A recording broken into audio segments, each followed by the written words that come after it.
Making games is hard. Making multiplayer games is even harder. So that's what I decided to do.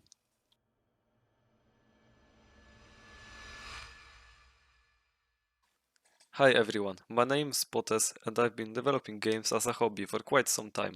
Recently, I switched from Unity to Godot. After making a few small projects, I decided to learn something new. That is, multiplayer and networking. Here's how it went.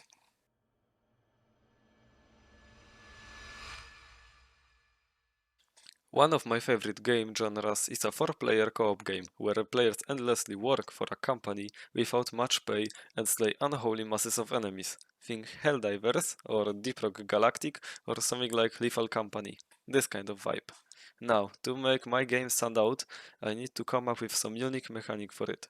And I have found something that I think will work well.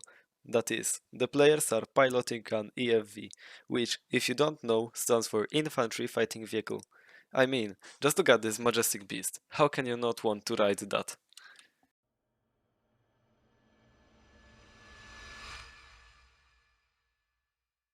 In order to have a multiplayer game, we need to do some networking. I mean, it is hard to play a multiplayer game without a way to connect with other players. It's pretty self-explanatory.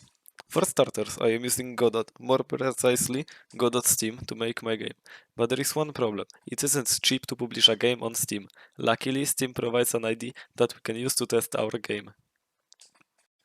First, let's make some bean!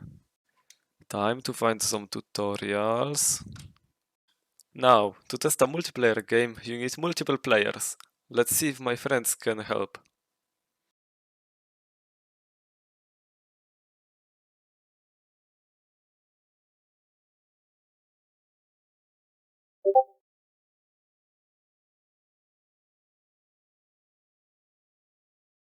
And I think that's a no.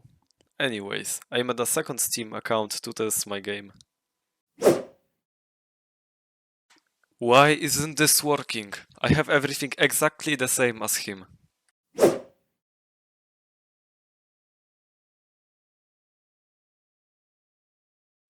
Okay, I think it works.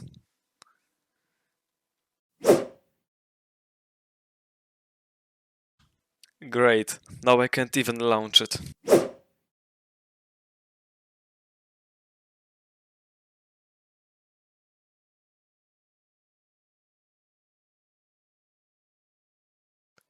Ah, finally, it works. After 2 weeks of suffering, I've got it finally working, but there's one thing left. Look at this. Camera moves are all jagged. It looks awful. This is because our player doesn't actually control the player object, instead he sends inputs to the server and it moves the player object for him. That's in place to prevent the player from cheating in some way, but it makes all the inputs delayed by lag, which causes the jagged camera rotation. To fix it, I need to change what controls the camera rotation, so instead of the server controlling that, the client will. So it's time to change like half of the code I wrote earlier. Actually, it wasn't as bad as I thought. I just had to move the code that rotates the camera from a script that the server has authority over it to another script where the client has authority over it. I think it's done.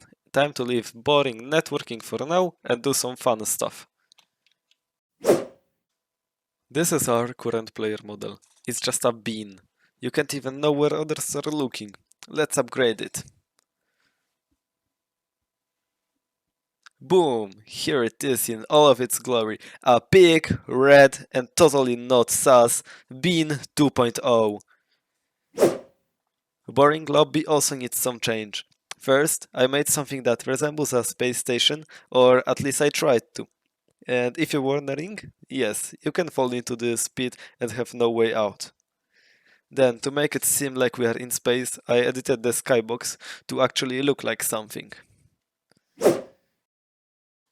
Summing it all up, it may seem like this was 20 minutes of work, but behind the scenes I actually spent more than 2 weeks making this. For now, I am satisfied with the results and the development process continues. I'll try to make next devlogs more or less every 2 weeks or so, showing my progress. And if you like what you're seeing so far, consider liking this video, subscribing to my channel, and hitting the bell so you don't miss any future devlogs. Potes out.